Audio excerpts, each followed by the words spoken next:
پیدائش اس کا 8واں باب اور اس کی پہلی آیت سے آخری یعنی 22ویں آیت تک۔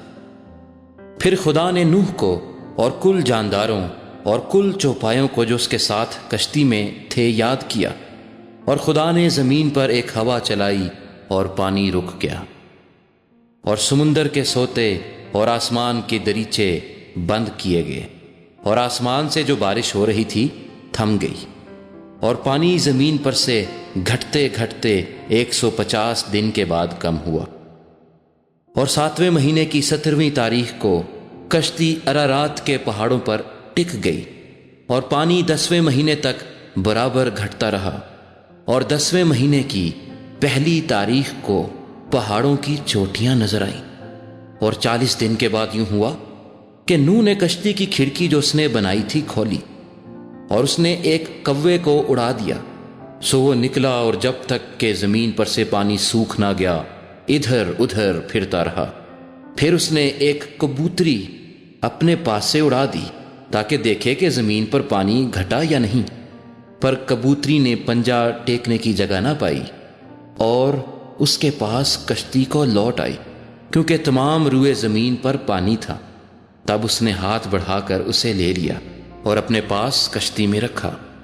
اور 7 دن ٹھہر کر اس نے اس کبوتری کو پھر کشتی سے اڑا دیا، اور وہ کبوتری شام کے وقت اس کے پاس لوٹ آئی، اور دیکھا تو زیتون کی ایک تازہ پتی اس کی چونچ میں تھی۔ تب نوح نے معلوم کیا کہ پانی زمین پر سے کم ہو گیا، تب وہ 7 دن اور ٹھہرا، اس کے بعد پھر اس کبوتری کو اڑایا، پر وہ اس کے پاس پھر کبھی نہ لوٹی۔ اور 600 پہلے برس کے پہلے مہینے کی پہلی تاریخ کو یوں ہوا کہ زمین پر سے پانی سوکھ گیا، اور نوح نے کشتی کی چھت کھولی اور دیکھا کہ زمین کی سطح سوکھ گئی ہے، اور دوسرے مہینے کی 27ویں تاریخ کو زمین بالکل سوکھ گئی۔ تب خدا نے نوح سے کہا کہ کشتی سے باہر نکل آ، تو اور تیرے ساتھ تیری بیوی اور تیرے بیٹے اور تیرے بیٹوں کی بیویاں، اور ان جانداروں کو بھی باہر نکال لا جو تیرے ساتھ ہیں، کیا پرندے، کیا چوپائے، کیا زمین کے رینگنے والے جاندار، تاکہ وہ زمین پر کثرت سے بچے دیں اور بارور ہوں اور زمین پر بڑھ جائیں۔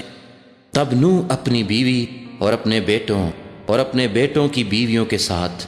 باہر نکلا، اور سب جانور، سب رینگنے والے جاندار، سب پرندے اور سب جو زمین پر چلتے ہیں اپنی اپنی جنس کے ساتھ کشتی سے نکل گئے۔ تب نوح نے خداوند کے لیے ایک مذبح بنایا، اور سب پاک چوپایوں اور پاک پرندوں میں سے تھوڑے سے لے کر اس مذبح پر سوختنی قربانیاں چڑھائیں، اور خداوند نے ان کی راحت انگیز خوشبو لی۔ اور خداوند نے اپنے دل میں کہا کہ انسان کے سبب سے میں پھر کبھی زمین پر لعنت نہیں بھیجوں گا، کیونکہ انسان کے دل کا خیال لڑکپن سے ہی برا ہے، اور نہ پھر سب جانداروں کو جیسا اب کیا ہے ماروں گا، بلکہ جب تک زمین قائم ہے بیج بونا اور فصل کاٹنا، سردی اور تپش، گرمی اور جاڑا،